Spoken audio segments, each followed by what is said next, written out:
Assalamualaikum warahmatullahi wabarakatuh. Perkenalkan, nama saya Firman Maulana Putra. NPM saya 41182191240029. Yang saya hormati Bapak Dani Nuryadi SPD selaku dosen pembimbing ilmu faal. Di sini saya akan menjelaskan mempresentasikan tentang sistem otot. Apa itu otot? Baik, jelaskan dengan detail. Di sini saya akan menjelaskan apa itu otot. Otot adalah jaringan tubuh yang mampu berkontraksi dan relaksasi memungkinkan pergerakan tubuh. Otot merupakan jaringan lunak yang terdiri dari sel-sel khusus yang disebut serat otot. Fungsi utamanya itu otot adalah untuk menghasilkan gerakan baik secara sadar maupun tidak sadar. Jaringan tubuhnya itu otot adalah salah satu jaringan tubuh yang penting bersama dengan jaringan epitel, jaringan ikat, dan jaringan saraf. Kontraksi dan relaksasinya itu otot memiliki kemampuan untuk berkontraksi, mengerut, dan rekreasi memanjang. Kontraksi otot menghasilkan gerakan, sedangkan relaksasi memungkinkan otot untuk kembali ke posisi semula. Jenis otot itu ada 3 jenis. Yang pertama itu otot lurik. Otot lurik itu otot ini menempel pada tulang dan bertanggung jawab atas gerakan tubuh yang sadar. Dan yang kedua itu ada otot rangka. Otot polos. Otot polos itu otot ini ditemukan di dinding organ dalam seperti usus pembuluh darah dan kandung kemih, dan bertanggung jawab atas gerakan yang tidak sadar. Dan yang ketiga itu ada otot jantung. Otot jantung ini hanya ditemukan di jantung, bertanggung jawabnya sebagai kontraksi jantung yang menyebabkan denyut jantung. Baik, selanjutnya itu jelaskan apa itu sistem otot. Baik, di sini saya akan menjelaskan sistem otot. Sistem otot itu adalah kumpulan jaringan otot di dalam tubuh yang memungkinkan gerakan, menjaga postur, dan membantu berbagai fungsi tubuh seperti pernapasan, pencernaan, dan peredaran darah. Otot juga bertanggung jawab untuk hampir semua gerakan yang dilakukan tubuh, untuk baik secara sadar maupun tidak sadar. Fungsi otot itu, gerakan tubuh itu, otot memungkinkan tubuh untuk bergerak, berjalan, berlari, dan melakukan berbagai aktivitas fisik. Menjaga postur tubuh itu, otot membantu menjaga postur tubuh yang tegak dan stabil. Dan di sini menjaga keseimbangan otot-otot ini seperti punggung, perut, panggul membantu menjaga keseimbangan tubuh. Pernapasan otot membantu proses pernapasan dengan mengontrol pergerakan tulang rusuk dan diafragma. Pencernaannya itu otot membantu proses pencernaan dengan menggerakkan makanan di saluran pencernaan. Peredaran darah, otot jantung menompa darah ke seluruh tubuh. Melindungi organ, otot membantu melindungi organ-organ tubuh dari cedera. Mengatur suhu tubuh itu otot dapat berkontraksi untuk menghasilkan panas dan menjaga tubuh tetap stabil. Berbagai fungsi otot juga berperan dalam proses melahirkan, penglihatan, dan berbagai fungsi penting lainnya. Apa itu otot secara fisiologi? Baik, di sini saya akan menjelaskan apa itu otot secara fisiologi. Secara fisiologi itu otot adalah jaringan tubuh yang memiliki kemampuan untuk berkontraksi, menghasilkan gerak, dan menjaga postur tubuh. Kontraksi otot itu melibatkan interaksi protein dan miosin dalam serat otot, dipicu oleh rangsangan saraf yang menyebabkan pelepasan ion kalsium. Apa itu massa otot? Baik, di sini saya akan menjelaskan apa itu massa otot.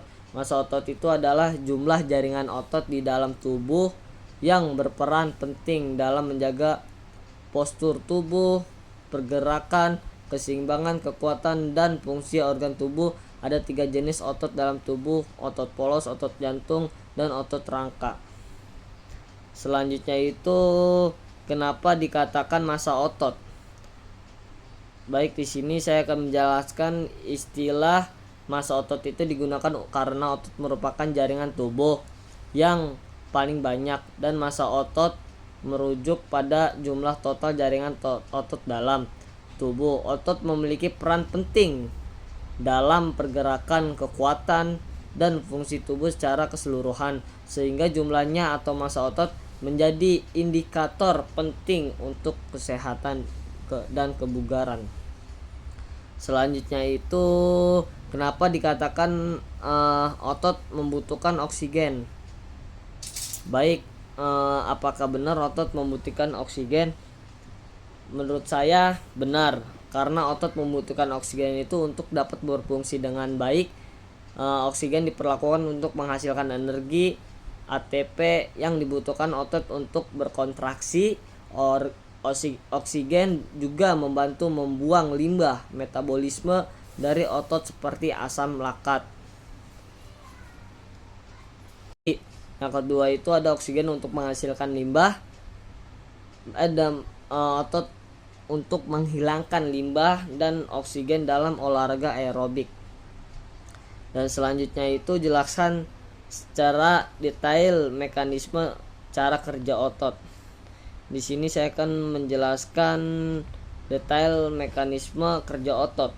Oke, mekanisme kerja otot melibatkan serangkaian proses fisiologis yang memungkinkan kontraksi dan reaksi otot untuk menghasilkan gerakan. Otot juga bekerja dengan cara berkontraksi saat menerima rangsangan dari sistem saraf, kemudian berrelaksi saat rangsangan itu berhenti. Yang pertama itu di sini saya akan menjelaskan apa itu mekanisme kontraksi otot dan sebutkan. Dan yang pertama itu ada rangsangan dari saraf. Otot menerima sinyal atau rangsangan dari neuron motorik yang merupakan bagian dari sistem saraf pusat. Yang kedua itu ada pelepasan asetilkolin. Neuron motorik melepaskan asetilkolin, sebuah neurotransmitter, ke dalam sinaps. Yang ketiga itu ada depolarisasi sarkolema. Yang keempat ada pelepasan kalsium. Yang kelima ada interaksi aktin dan miosin. Dan yang keenam ada kontraksi. Dan yang ketujuh itu ada energi. Selanjutnya itu jelaskan proses oksigen disalurkan ke otot. Baik, di sini saya akan menjelaskan proses penyaluran oksigen ke otot itu melibatkan beberapa tahap utama, yaitu inspirasi, transportasi oksigen melalui darah, dan difusi oksigen ke jaringan otot. Oksigen yang dihirup masuk ke paru-paru, kemudian diserap oleh sel darah merah dan dibawa melalui pembuluh darah ke seluruh tubuh, termasuk otot. Di otot juga oksigen kemudian difungsikan ke dalam sel otot untuk digunakan dalam proses metabolisme. Yang selanjutnya itu ada jelaskan kontraksi otot. Baik, di sini saya akan menjelaskan apa itu kontraksi otot. Kontraksi otot itu adalah salah satu mekanisme kerja otot. Sistem saraf memberikan potensial aksi sebagai sinyal ke dalam sel-sel otot. Asetilkolin merespon sinyal dengan menimbulkan reaksi kimia. Reaksi ini menghasilkan kalsium dalam otot, mengaktifkan kerja dari senyawa aktin dan miosin. Apa itu proses melepas asam laktat? Oke, di sini saya akan menjelaskan proses melepas asam laktat itu yang menumpuk dalam tubuh melibatkan beberapa mekanisme utama. Pertama, saat berolahraga, otot menghasilkan energi melalui glikolisis anaerobik yang menghasilkan asam laknat sebagai produk sampingan.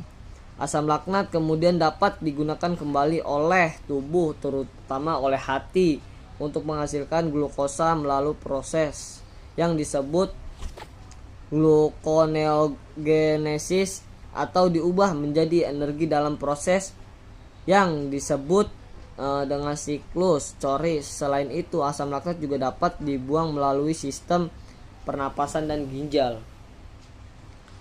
Dan selanjutnya itu apa latihan eksplosif atau secara fisiologis. Baik, di sini latihan eksplosif atau secara fisiologis itu berfokus pada peningkatan kekuatan otot dalam waktu singkat dan melalui kontraksi otot yang cepat dan kuat.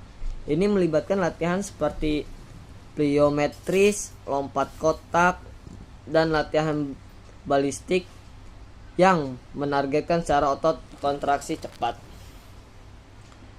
Dan selanjutnya itu ada apa aja sih latihannya? Yang pertama itu contoh eksplosif otot itu angkatan olimpiade, gerakan seperti snatch dan clean dan jerk yang membutuhkan kekuatan dan kecepatan yang tinggi. Latihan balistik itu gerakan yang melibatkan kecepatan tinggi dan gaya seperti ayunan, kettlebell, dan melempar bola obat. Latihan melompat itu secara latihan yang melibatkan lompatan yang cepat dan kuat, baik dengan atau tanpa beban tambahan. Dan selanjutnya itu apa manfaat latihan eksplosif otot? Manfaatnya itu meningkatkan kekuatan dan daya. Latihan ini membantu meningkatkan kekuatan otot dan daya eksplosif secara signifikan, perbaikan kecepatan dan agilitas. Latihan eksplosif itu juga dapat meningkatkan kecepatan dan agilitas atlet. Peningkatan kinerja olahraga itu kekuatan dan daya eksplosif yang lebih baik dapat meningkatkan kinerja dalam berbagai cabang olahraga seperti lari, melompat, dan melempar. Pengurangan risiko cedera itu latihan yang benar dapat membantu meningkatkan kekuatan dan stabilitas otot dan sendi yang dapat mengurangi risiko cedera. Pentingnya itu yang pertama pernapasan yang sesuai. Pastikan untuk melakukan pernapasan yang memadai sebelum latihan eksplosif otot. Teknik yang benar itu mulainya itu progresif ya, yang bertahan itu mulailah dengan intensitas yang lebih rendah dan secara bertahap tingkatnya intensitas latihan saat kekuatan dan daya eksplosif meningkat. Dan sini selanjutnya itu ada struktur utama pada otot membentuk filamen tipis aktin dan filamen tebal miosin. Di sini ada tingkat mikroskopis sarkomer. Unit fungsional dasar kontraksi otot dibatasi oleh garis jet dan terdiri dari susunan aktin dan miosin yang teratur. Di sini selanjutnya itu ada myofibril. Myofibril itu kumpulan sarkomer yang tersusun sejajar membentuk struktur yang lebih besar di dalam serat otot. Di sini ada tingkat sel serat otot. Serat otot itu sel otot yang sangat panjang, silindris, dan mengandung banyak inti sel. Sarkolema, membran sel otot yang melapisi seluruh serat otot. Dan di sini ada sarkoplasma. Sarkoplasma itu serat otot yang mengandung berbagai organel termasuk myofibril, tius mitokondrial, dan retikulum sarkolasma. Tingkat jaringannya itu ada vasikel, sekumpulan serat otot yang dikelompokkan bersama-sama. Dan jaringan ikatnya itu ada epimysium, lapisan terluar otot. Perimysium mengelilingi fasikel dan endomysium mengelilingi serat otot. Dan selanjutnya itu apa perbedaan utama antara filamen tebal dan tipis? Baik, di sini akan menjelaskan perbedaan utama antara filamen tebal dan tipis. Dalam sarkomer terletak pada protein penyusunnya dan fungsinya dalam kontraksi. Otot filamen tebal terdiri dari miosin, sedangkan filamen tipis terdiri dari aktin, tropomyosin, dan troponin. Filamen tebal itu komposisi terutama terdiri dari protein miosin. Peran miosin itu memiliki kepala yang dapat berinteraksi dengan filamen tipis untuk membentuk jembatan silang cross break selama kontraksi otot. Lokasinya itu terletak di tengah sarkomer dan di area yang disebut pita A. Filamen tipis komposisi terdiri dari aktin, tropomyosin, dan troponin. Perannya itu aktin menyediakan tempat untuk miosin berinteraksi dan membentuk jembatan silang. Tropomyosin dan troponin mengatur interaksi antara aktin dan miosin dan berperan dalam memenuhi kontraksi. Lokasinya itu terletak di kedua sisi filamen tebal di area yang disebut pita I. Kontraksi ototnya itu selama kontraksi otot, filamen tipis aktin meluncur melewati filamen tebal miosin. Proses ini melibatkan pembentukan jembatan silang. Kepala miosin mengikat pada aktin. Membentuk jembatan silang ini, pergeseran miosin menarik aktin, menyebabkan filamen tipis meluncur ke arah tengah sarkomer. Pendekatan sarkomer itu pergeseran ini menyebabkan sarkomer memendak yang mengakibat kontraksi otot.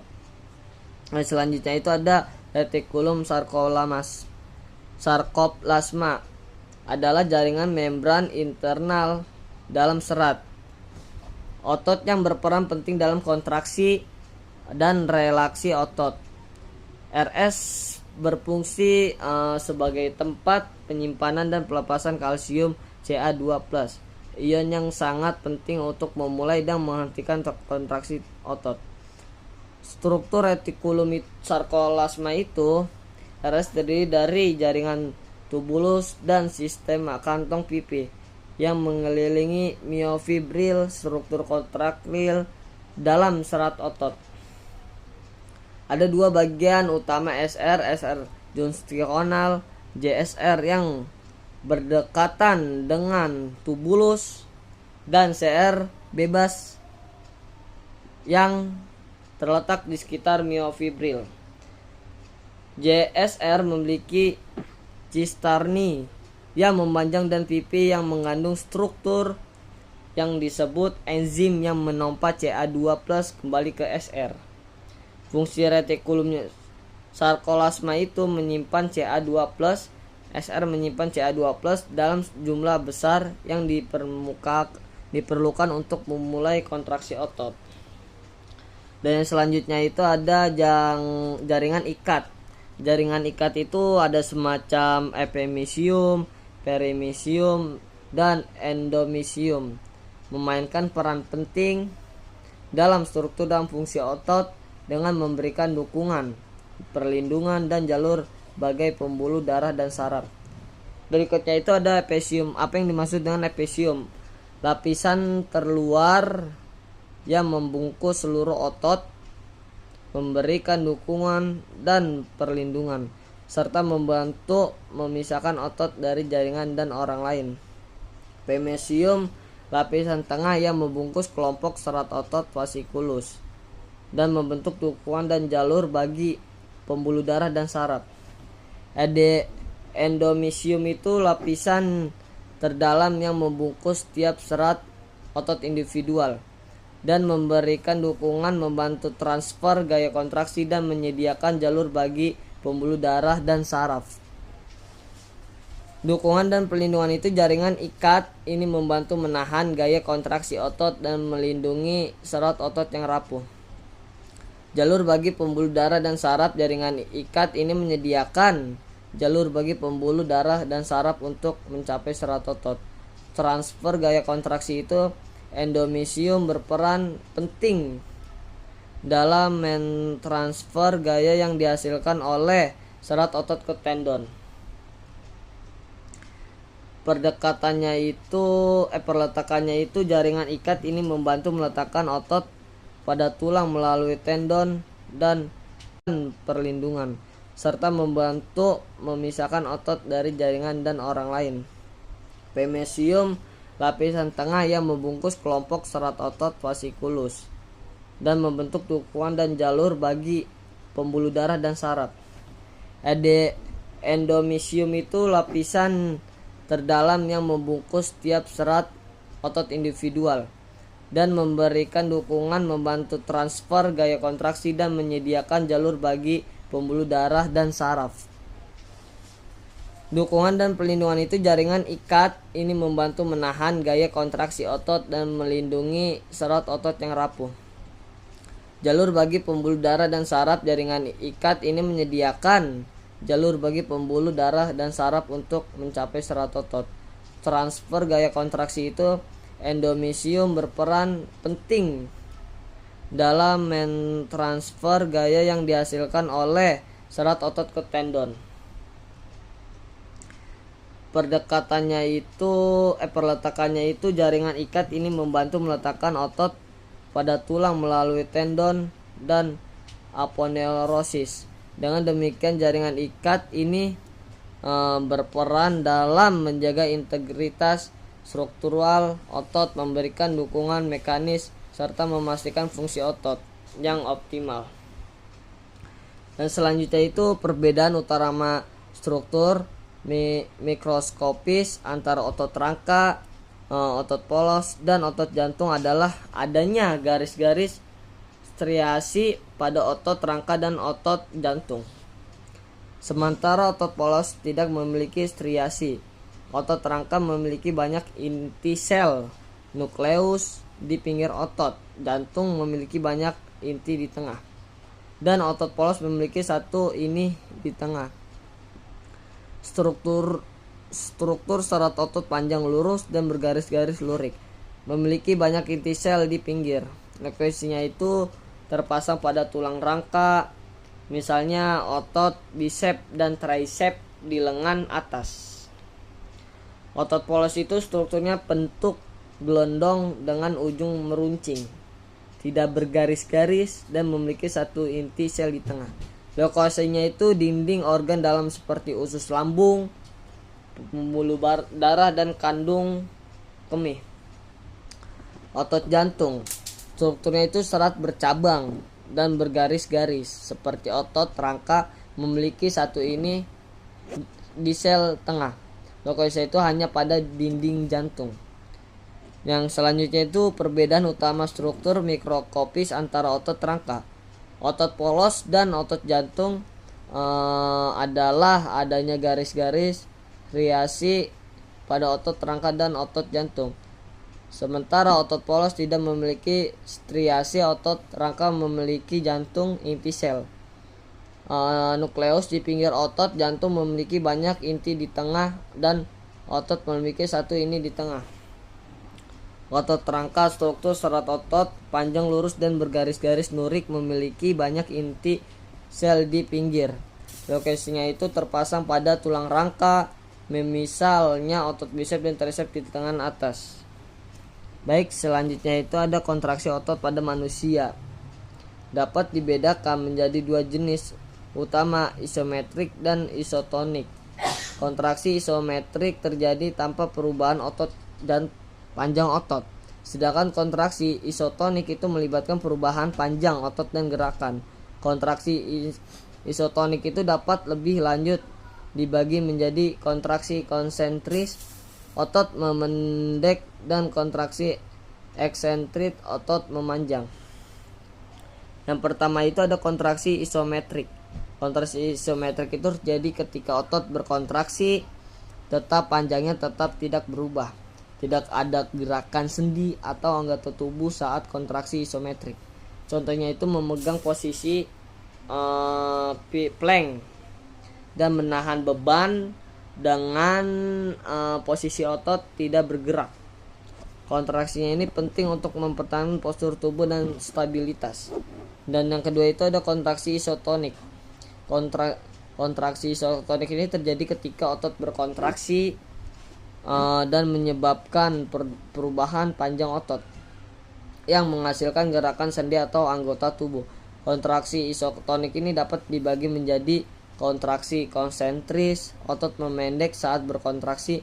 Contohnya itu angkat beban, membekokkan siku. Kontraksi eksentrik itu otot memanjang saat berkontraksi.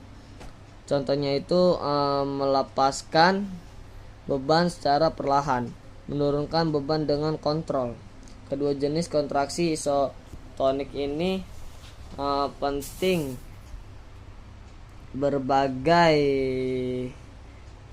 berbagai sendi atau anggota. Dan selanjutnya itu sumber energi utama itu untuk berkontraksi otot adalah adenosine trifosfat ATP. ATP adalah molekul energi yang tersimpan dalam sel otot dan digunakan langsung untuk proses kontraksi. Selain ATP, tubuh juga menggunakan sumber energi lain seperti kreatin, fosfat, CP dan glikogen otot untuk menghasilkan ATP ketika persediaan ATP habis. Pertama itu ada ATP. ATP itu adalah mata uang energi sel dan digunakan untuk semua proses energik termasuk kontraksi otot. ATP tersimpan dan dalam jumlah terbatas di dalam otot dan digunakan langsung untuk kontraksi. Yang kedua itu ada kreatin fosfat CP. Ketika ATP habis, CP dapat digunakan untuk menghasilkan ATP kembali melalui reaksi yang cepat. Kreatin, fosfat, CP dan glikogen otot untuk menghasilkan ATP ketika persediaan ATP habis. Pertama itu ada ATP. ATP itu adalah mata uang energi sel dan digunakan untuk semua proses energik termasuk kontraksi otot. ATP tersimpan dan dalam jumlah terbatas di dalam otot dan digunakan langsung untuk kontraksi. Yang kedua itu ada kreatin fosfat CP. Ketika ATP habis, CP dapat digunakan untuk menghasilkan ATP kembali melalui reaksi yang cepat. Dan ketiga itu ada glikogen otot. Glikogen otot itu adalah bentuk penyimpanan glukosa di otot. Ketika ATP dan CP habis, glikogen dapat dipecah menjadi glukosa dan digunakan untuk menghasilkan ATP melalui respirasi seluler. Dan yang keempat itu ada respirasi aerobik dan anaerobik. Otot dapat menghasilkan ATP melalui respirasi aerobik dengan oksigen atau anaerobik tanpa oksigen. Respirasi aerobik lebih efisien dan menghasilkan lebih banyak ATP, namun membutuhkan waktu dan oksigen. Respirasi anaerobik terjadi ketika kebutuhan energi lebih besar daripada pasokan oksigen. Dan yang kelima itu ada oksidasi bahan makanan. Tubuh juga dapat menggunakan karbohidrat, lemak dan protein untuk penghasilan ATP melalui oksidasi. Dan yang terakhir itu ada sistem energi. Ada beberapa sistem energi yang terlibat dalam kontraksi otot seperti sistem ATP, CP, sistem glikotik, dan sistem oksidatif. Singkatnya itu kontraksi otot membutuhkan energi yang disuplai oleh ATP. Ketika ATP habis, tubuh menggunakan kreatin, fosfat, glikotin otot, dan oksidasi bahan makanan untuk menghasilkan ATP kembali. Dan yang terakhir itu, apa jika kontraksi otot tidak terjadi? Maka akan terjadi atrofi otot, yaitu penurunan ukuran dan kekuatan otot. Otot akan mengecil dan melemah karena tubuh tidak lagi menganggapnya sebagai kebutuhan. Dan hal ini dapat disebabkan oleh berbagai kondisi seperti sklerosis lateral amiotrofik (ALS) atau cedera saraf. Atrofi otot itu ketika otot tidak digunakan secara aktif, tubuh akan mulai memecah otot tersebut untuk mendapatkan energi, dan proses ini menyebabkan otot mengecil dalam ukuran dan kekuatan yang disebut atrofi otot. Penyebabnya itu yang pertama ada cedera saraf. Cedera saraf itu melalui mengontrol otot dapat menyebabkan kontraksi otot tidak terjadi. Dan yang kedua itu ada inaktivitas. Kurangnya aktivitas fisik atau penggunaan otot dapat menyebabkan atrofik otot. Kondisi medis. Beberapa kondisi medis seperti penyakit motor neuron dan distrofi otot juga dapat menyebabkan atrofi otot. Gejala atrofi otot, gejala utama adalah penurunan kekuatan otot, penurunan massa otot, dan penurunan fungsi otot. Pengobatan atrofi otot itu otot tergantung pada penyebabnya. Jika disebabkan oleh cedera saraf, perawatan mungkin termasuk terapi fisik, tetapi okupasi atau obat-obatan untuk mengelola gejala jika disebabkan oleh kondisi medis. Pengobatan mungkin termasuk terapi medis dan perawatan untuk mengelola gejala. Contoh yang menyebabkan atrofi otot itu sklerosis lateral amiotrofik (ALS), penyakit yang mempengaruhi sel saraf motorik dan menyebabnya hilangnya kontrol otot, dan atrofi otot. Distrofi otot, kelainan genetik yang menyebabkan kerusakan dan kelemahan otot sering waktu. Poliomyelitis yaitu infeksi virus yang dapat menyebabkan kerusakan saraf dan kelumpuhan termasuk atrofi otot.